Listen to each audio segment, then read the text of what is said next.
Welcome back. America's power system could face blackouts this summer. The National Oceanic Atmospheric Administration released a report last week showing above average temperatures across the country. As CNN's Renee Marsh reports, keeping the AC and the lights on could overwhelm an aging electrical grid.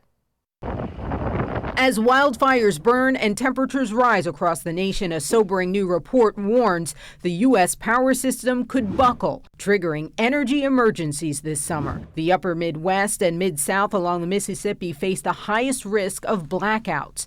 Texas, the West Coast, and Southwest face an increased risk.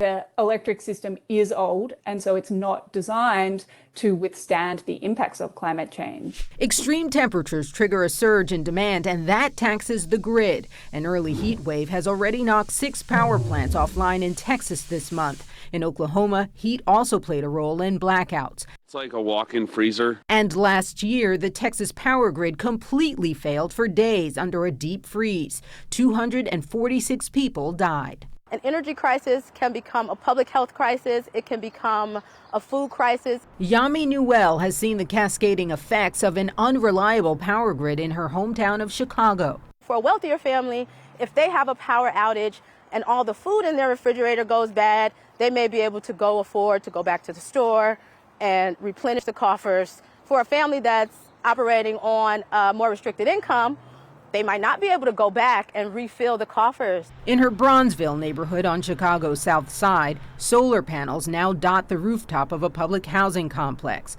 A short drive from there, a backup battery stores energy from those solar panels as well as natural gas generators, creating what the state energy company calls a microgrid. Without power, we're talking about potential life-threatening situations. So this microgrid provides that backup to be able to deliver power even when the grid isn't there. The project is pending approval, but once it's operating, it can connect and share power with the main power grid. In the event of a blackout, it can disconnect and operate independently, tapping its stored battery energy to power the homes, police station, and hospital in the area for 4 hours. We have seen a reluctance on the part of many utilities to factor climate change into their planning processes because they say that the science around climate change is too uncertain.